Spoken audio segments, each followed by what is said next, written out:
All right.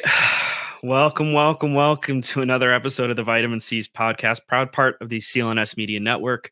I am your host, Tim Sheils, and I'm joined by my buddy and bro, my co host, Wayne Breezie Brown. So we've got some stuff to unpack here, folks. Rough loss in game one for the Boston Celtics. Final score of 119 to 115. James Harden goes supernova, shuts me the hell up pretty much. 45 points, monstrous performance from James Harden. I mean, just for a guy who has very much seemed to have taken a step back, this was a major step up for him. I thought he looked fantastic. 17 to 30 from the field, 7 to 14 from three, just an absolute flamethrower. And the crazy thing is, only 4 free throw attempts, 4 of 4 from the line. There was not a lot of whistles going around for either team, so it wasn't a matter of free throws. Ultimately, I think this came down to execution, issues on defense, turnovers. Celtics had 16 turnovers. But before we dive any further into it, how are we holding up, Wayne? I mean, I want to smile, but it's tough because I couldn't sleep. I felt like I was in a nightmare, but I couldn't sleep because watching this game, I didn't feel like we would lose this game, and so as the game started to kind of like get closer to finish time, it started to set in, and I will say there was one particular statistic that just came back to haunt us, and we've been talking about it all season long. And so now, as I'm trying to recover from this loss just as much as the Celtics are, the players are. I mean, look, we just got to be better, and as a team, the team has to just play better. They have to finish, and I believe that they will. So, like, I'm not worried about the Celtics in this series. I'm more worried if they keep up the consistency of being inconsistent. Like that I think that is my issue with the Boston Celtics. They play hard at times, but they don't play hard consistently, and then they keep a team without their best player at bay, and next thing you know, they have players that can hit game-winning shots, and we're just standing there looking silly or turning the ball over again. So I'm a little frustrated. I'm to be honest, I'm a little frustrated. This was a frustrating loss, especially in the playoffs. You feel like the regular season has happened, you kind of let it go, you put it in the past. But maybe that Atlanta Hawks series exposed the Boston Celtics just a little bit, and you saw a nice little two-guard combo action from Maxey and James Harden, and they both look like Batman and Robin or any other sidekick duo you can think of. And then they had their good old friend Tobias Harris chime in at some point. So like we as the Celtics, we just have to figure out a way to be better. And I'm not saying we beat ourselves, but they played well, but damn, we played well too. So imagine if we cut out the parts of the turnovers, which they probably scored 30 plus points off of, you win this game. So it's just little things that the Celtics need to do to fix themselves.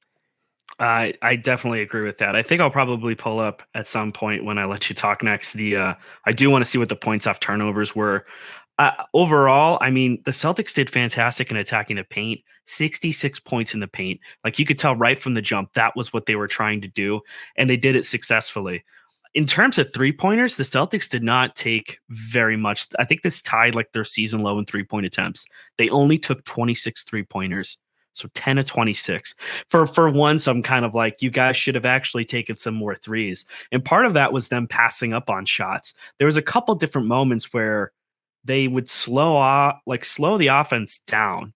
There was a moment with Jaylen Brown, specifically in transition, getting back, where he pulls back from going to the basket. He had one man there. He had the advantage, could have gotten to the basket, could have gotten an and one foul, didn't go for it. So it was really just frustrating and confusing why they didn't have that happen. Obviously, the Malcolm Brogdon turnover was bad. So I think that's something that bit them. And ultimately, I feel like there was an opportunity for them to jump out to a 1-0 series lead. Blowing a game like this at home really, really stings. I think there was a chance for them to fully take like a hold of this series. And now you have to go into game 2 and take it. I'm not going to move off of my prediction of 5 games because I think that would be disingenuous. And we've seen this happen before too. The Celtics had the same exact situation, had like a 22-point win over the Milwaukee Bucks, and then lost 4 straight. So anything can happen in the playoffs. I think this was very much the 76ers Super Bowl. If you looked at the way that they reacted after the game, you even had James Harden going around and say, no, this is one game, guys. Stop freaking out. Because ultimately, I think they really needed to get this monkey off their back right off the jump because they didn't have Joel. And that was their opinion on it. You go in undermanned, and the Celtics have a losing, I don't know if it's a losing record. I'd have to pull it up, but they do not have a good record when another team is missing like a key player. There's been a handful of games. I mean, they lost against Miami when they didn't have Jimmy Butler. They lost to obviously the OKC Thunder. Like that was a big one. Losing to OKC without Shai Gilgeous-Alexander and losing by like 30 points, that was a painful one. I mean, obviously we know just this past series, DeJounte Murray being out, Celtics played down to their competition. They lose that game. I would say that the Hawks series was exposing the Celtics if it weren't for the fact that they've had a habit of doing this. So I think if anything, it's just a reminder of what this team is capable of, both the good and the bad. You know what they can do when they're playing up to their expectations, and you know what they do when they don't play up to the competition. That was a game they should have taken, and then there were some mental lapses here and there that really cost them. As much as I want to say some of it's defensively, it is for sure, but it was just a matter of pacing and execution and just overall, I felt like falling asleep at the wheel. I mean, 16 turnovers is a lot. That's a lot of turnovers. That's a lot of turnovers, man. And it was careless turnovers too. They were careless turnovers. They were all right. So here, I don't know which turnovers frustrate you the most. I mean, a turnover is a turnover, right? But these are the ones that frustrated me the most. They were the ones where, like, the ball handler. I'm not going to mention any names. We know who turned the ball over. You can pull up the stat sheets. Right. But they would literally try to take it on double teams and triple teams. If you watch the way that they were defending the Celtics, they formed a small little mini triangle, right? And so whoever the ball handler was, mainly like a Jason Tatum or a Jaylen Brown, they would automatically just force those 3 players onto one. But the ball handler would try to split 3. You can't. It's impossible. It's almost impossible to split 2.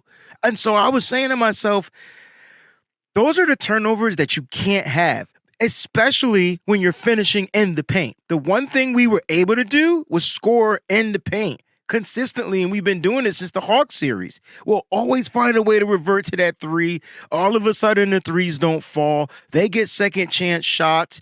They get the rebounds, they get down in transition. You're missing a couple of guys. There was a play where I think Jaylen Brown and Robert Williams collided and they just were out of the play. I remember that one.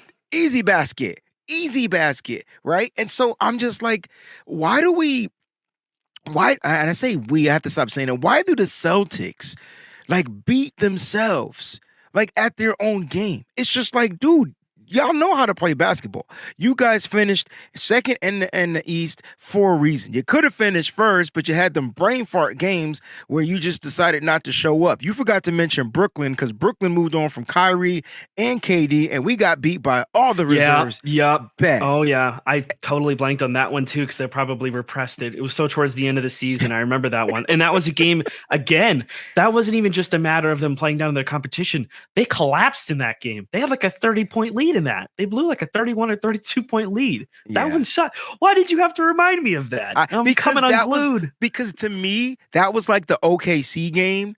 To me, OKC has one good player. And that time, the time we played them, all their players were like all-stars. And it just feel like the Celtics, instead of just putting on their armor, putting on the shields, and just being the damn Boston Celtics, the great team that they are, we just kind of chillax for the first time, Tim.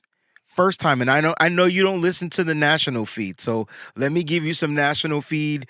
Well, I had to for this one because now there's going to be no more local. Oh, there's no coverage. More local. Okay, I'm sorry. Yeah. So I was watching the TNT one. Yeah, first time I ever in my life agreed with Charles Barkley, and I don't think I ever have agreed with Charles Barkley, but he hit the nail on the head at halftime. I believe we were shooting almost 75%. And we were only up by what, 5? 2. It's a right? 2-point lead, yeah. 2-point lead, shooting that well. He was like, yo, something's wrong. Like, something's not right. We should be up by 20. He was right. And it was because we were turning the ball over and we were playing careless basketball. You can't play careless basketball against a team in the playoffs because if they wouldn't be in the playoffs if they, you know what I'm saying? Like, they wouldn't be here if they weren't great. It's not like you Mhm. got to the playoffs by chance. No, you had to play well to get here. And now you're just flipping it up a notch. And here is where I feel like we have to direct our attention. I know our frustration is with the results of the game and the way some of the players played. I don't think their energy was off, but they definitely didn't do what we asked them to do on our show yesterday. And we told them that they needed to they needed to be aggressive, like make their lives a living hell. Put pressure on them. Be physical. Even Al Horford at the end of the game and said, "Yo, we just weren't physical. Like we just didn't bring it." Yeah. And I think that's a problem. I think the reason part of it is because it's Philly and you know that James Harden is going to be a grifter. He's going to be a grifter. He's going to get you in foul trouble. And that's where I think you saw their defense kind of slack off a little bit. I went through and we talked about it a little bit before we hopped on today to record, but I just wanted to pull up the shooting charts, just kind of see what we were looking at in terms of coverages. Now, overall, Boston was playing pretty solid defense. The big issue that I have is so you can pull this all up on Stats NBA if you ever want to. This is in the shot dashboard. It's very useful, and you can pick it out to specific games and stuff like that. Anywho, so it gives you ranges and it gives you closest defender distance range. So on shots where there was 6 feet or more of space, that's considered wide open. Philly shot 8 of 18, and of those 18 attempts, 15 were from 3-point range. So 15 of their 38 3-pointers were wide open, considered wide open. And on those shots, they went 6 of 15. So you let up 6 of 15 on wide open 3-point shots. That's 40% range or 40% shooting from that range. And that's 18 points right there on wide open 3-pointers. And James Harden had a night. Don't get me wrong. James Harden was phenomenal. They generally played tight defense on him. I mean, on his 3-pointers, 6 of 10 of those 14 shots. So he went 7 of 14 from 3. 6 of 10 were defended really tightly 3-point range. So he just had a phenomenal performance. There's not much you can say about James Harden in this game that's not applicable. He was fantastic. He led this team. He paced their entire offense. He stepped up big time with Joel Embiid out. Now, I think the Celtics, in the way that they have to respond, is finding ways to pressure him early. I think there was way too many times that you're giving him wide open shots or you're just letting up these wide open threes to players that shouldn't get them. I mean, I just want to say he only had 2 3-pointers that were wide open and he hit 1 of 2. And obviously he hit that dagger late in the game to put them up. But it was one of those things where I feel like they could have played more physically defensively. And for Al Horford to say that after the fact, that is a problem. I think that they were worried about trying to get into foul trouble. And because they were so focused on not trying to foul, they were playing a little bit lackadaisically on defense. And in terms of the turnovers, I know you don't want to name the agents of chaos, but it's Marcus Smart and Jaylen Brown again, who I love both of those guys. But look, Marcus Smart, 7 assists. 6 turnovers. Jaylen Brown, 4 assists, 4 turnovers. So they literally had 10 of the 16 turnovers for the team. And Malcolm Brogdon, you can rag on him all you want for that 1 turnover. That was the only turnover he had that game. That was the only turnover. And on that possession, I don't blame him for that. No. One, it was a 24-second violation, so Maxey shouldn't have been off and running. But they couldn't review it. There was 2 bad calls in this game. Yeah. That was one, and then the other was the charge. I felt like Marcus it should have been on. It should have been Maxey 6th, and he should have been fouled out. Exactly. I agree with that 100%. Not the reason why they lost this game. I think these turnovers were really, really bad. And the issue that I have with that is you need to lock that stuff down. And if it weren't consistently a problem, then I wouldn't have as much of an issue with it. But this was a team that, without Joel Embiid, granted, you got 66 points in the paint, but you should have been way more physical. Like there's an opportunity to get them in foul trouble. That was the key. I saw way too many plays where Tatum was driving away from the hoop. I mean, and also Jaylen Brown didn't take a lot of shot attempts. Not in the 8 of second half. 10. 8 of 10, man. He needs to be more included, and I don't know who that's on. I don't know if it's on Tatum or if it's on Missoula or if it's on everybody or just a mix. But like, Joe, you need to get this guy the ball because he's one of your best offensive players, and you barely got him any action. And I don't know if that was what they schemed for. It didn't feel like it. It I just felt like he just that faded. that doesn't make any mother freaking sense. Like Yeah. Jaylen Brown is a scorer. I don't care. You let him score. He's going to give you turnovers. He's going to get you assists, and he could get you 30 a night. How do you not include him if that's a coaching thing? Like, Yeah. how do you not make sure he's getting his shots? If anything, let Tatum close out the game and let Jaylen Brown do what he does. That's what gets the Celtics their leads. That's what allows other people, it frees people up because now they're double teaming him and he's going to probably dish the ball out. Ball movement was pretty damn good in this game, but man, we had some bumbling, stumbling plays where we just gave up the ball and boom, they're off to the races. It's just frustrating because the Celtics know how to win games. This is not they just have brain farts at the wrong periods of time. And you watched it last night. I mean, they still could have pulled this game out. I mean, James Harden just hits a miraculous shot deep in the face of Al Horford. I thought that was great defense, especially without fouling him, because you know they're going to give James Harden whistles. And so he played the defense well, but James Harden just hits a big shot. And then we still had 8 seconds, I believe, to score a play. And we fumbled it. We bumbled it. We stumbled it. We turned it over, to be exact. I like that little riff.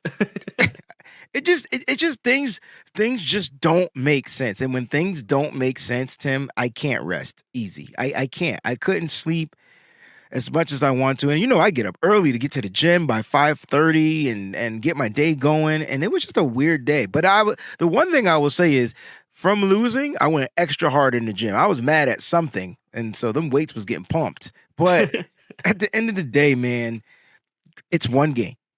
And being optimistic, it's one game. It's one game. Oh, do you remember us saying this? And I know no one else has ever said this, but do you remember us saying that they'll get one win? But remember I said the game will be close? Yeah. It was your close win. Yeah. I'm hoping that's the case, man. I mean, I'm not super convinced that Joel Embiid is going to come back early. He's not playing game 2. He's not going to play game 2. No. He might play game 3, but this is also why it's so important for you to take advantage of the minutes where he's not on the floor, because the longer that the 76ers extend this series, and if the 76ers continue to win games in this series and push the Celtics further and further, the healthier and the more rest that he gets. Now, his knee is not going to magically get better in this time. It will be slightly improved, but he's got a pretty significant injury for a big guy his size. And there is risk for re-injury or making things worse and maybe even tearing an LCL. I'm not wishing that into existence. I'm just acknowledging the fact that like a guy his size, it's entirely likely, which is why they're really talking down how bad that injury is. And I think the Celtics, you scored 66-42 in the paint. That's a very good difference. That's a very strong differential there. Now, in terms of points off turnovers, Celtics actually outscored Philly 20-13. However, Philly had 6 turnovers, Boston had 16. So you need to cut back on your turnovers, and you also need to be better at forcing turnovers on their side.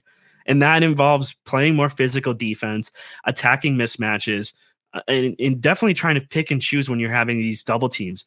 Honestly, if I'm the Celtics, just try and avoid Maxey and Harden going off. We talked about that a lot before we went in, but we did. That's the thing that I would laser focus on. I don't think James Harden will have another game like that, because I think at this point in his career, you're asking a lot of him to do that. And especially after one game, like you figure that the Celtics will try and scheme for this to try and avoid this sort of situation.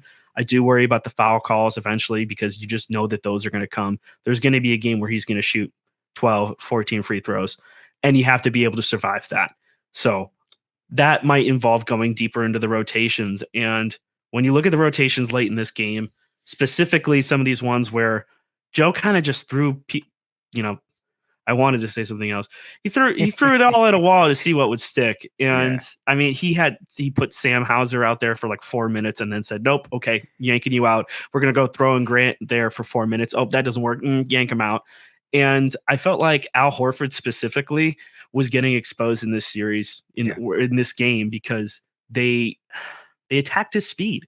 He's not as fast as he used to be. And so when you're putting him out there as the primary big or you're putting him at the 4 spot, I'd have to pull up the rotations to see if they had him in there, but I don't think that they did. I think they were running with Rob or him on the floor, generally not at the same time. Right. But this might be the time though. Like the double big. Like my issue with the double big though is that the speed aspect, which is what I'm trying to say, is like they should put Grant out there. But Rob closes out quicker than he recovers quicker. I guess that's the better word. Meaning that if they make the switch, he has the length to get back out to the perimeter to affect the shot over Al Horford's speed. I would go with length over speed right now. I think that's I think you might have to do that. If not, you got to get Grant Williams in this game. Like he should have been in. He should have been in this game. He should have been in over Al for a good chunk of these minutes. And it's not anything against Al. It's just it's a matchup that's not going to bode well for him. Now, I was hoping if Joel Embiid was playing Tim, Al was way more effective. Exactly, and I think that's the problem, right? I think the Celtics came in order to play Joel Embiid, and then when he wasn't in there, and for Al Horford to say specifically, like I think this impacted our team. I think that Joel Embiid not playing impacted the team. That is a condemnation of this team not being ready and not being mentally focused and honed in to take on this opponent. And this is an opponent that you have known for a while now that they were going to face off with this team. And you knew that Joel Embiid was dealing with these injuries. So, but to their defense, I always got to defend these guys.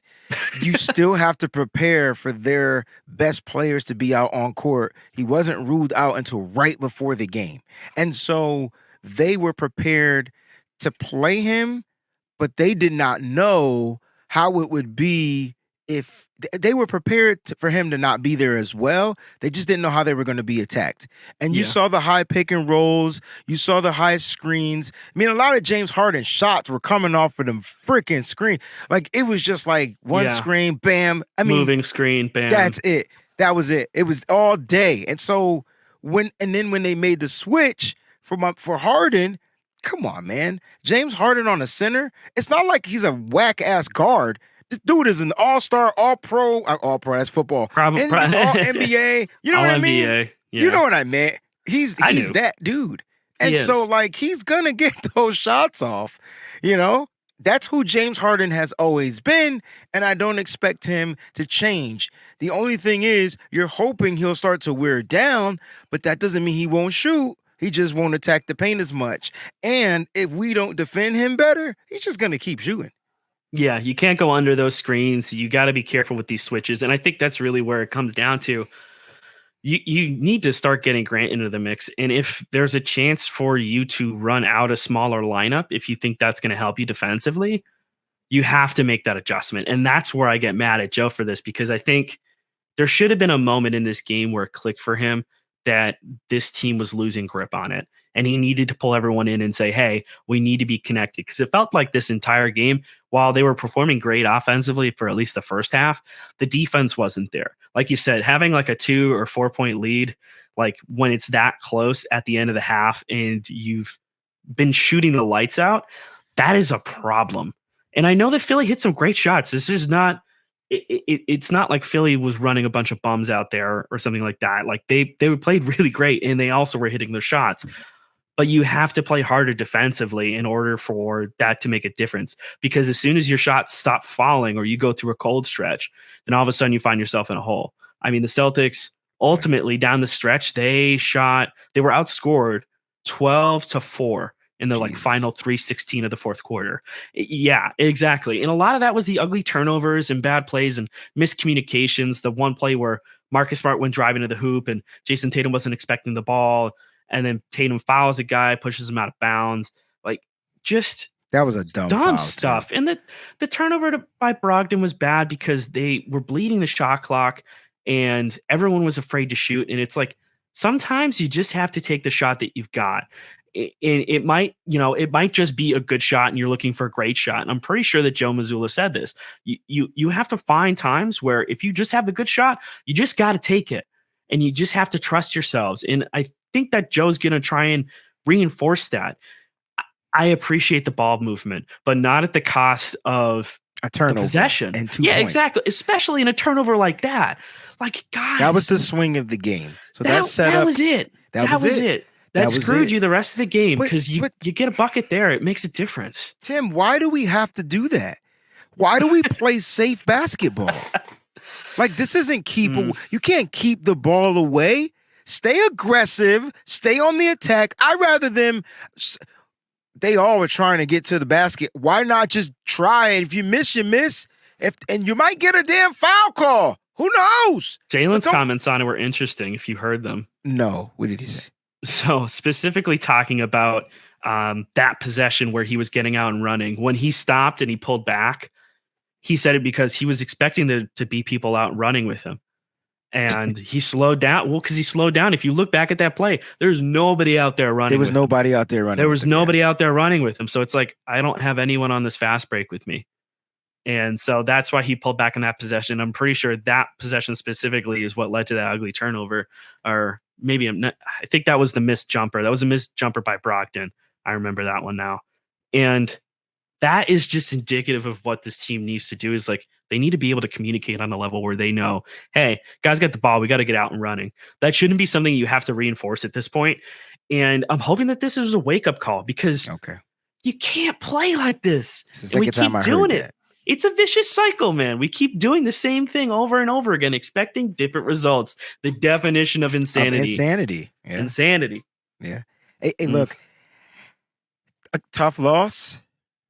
We should be able to rebound. That doesn't quite literally. And that doesn't mean right. That doesn't mean Tatum has to go like bananas out there, but I thought Tatum played a great overall game. I think his aggression needs to be up the level, and I think Jaylen Brown just needs the damn ball and let Jaylen Brown do what he does.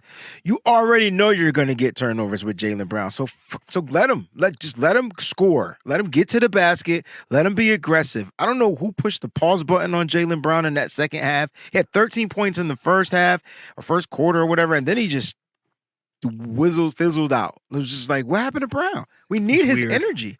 We need his energy. I mean, he had a couple of big 3-point shots, and that's 3 of 4 from 3. I mean, he took one deep one. I was like, you can't shoot that, and it went swish, and I was like, well, I'm just playing. I remember that 3-pointer. That had me jacked up. I mean, again, 26 3-pointers in a game where you had your opponent, draining them. You have to be able to keep pace, and I can't believe I'm saying this, but shoot some more threes, create some more looks. I don't want them to force them, but guys, at a certain point, you can't be afraid to be offensive. I mean, we didn't really talk about him much, but Derek White had a really bad game. He was pretty bad this game.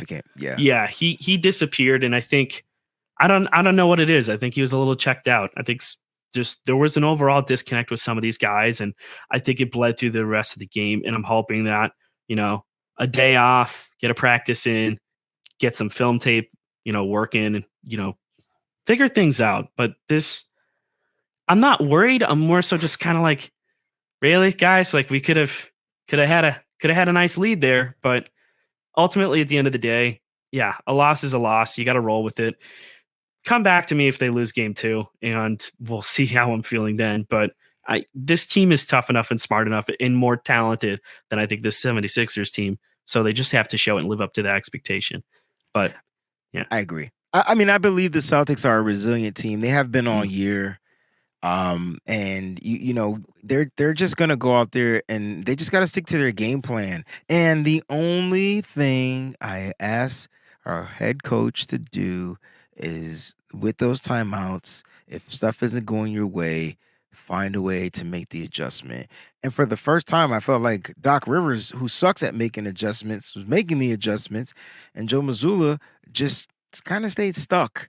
And because of that, we kind of didn't end up on the winning side. Yeah, and that's what it is for a rookie coach. A lot of this is just learning curves, but got to be better ultimately end of the day. Well, is there anything else you have to add before we wrap up for today? No, let's wrap it up. Vitamin C's, man, and Let's come back with a victory. Amen to that. Again, thank you guys for listening to another episode of the Vitamin C's podcast, proud part of the CLNS Media Network. We will catch you next time. Cheers. Hang in there. Sign up at FanDuel.com/Boston and make every moment more on America's #1 sportsbook.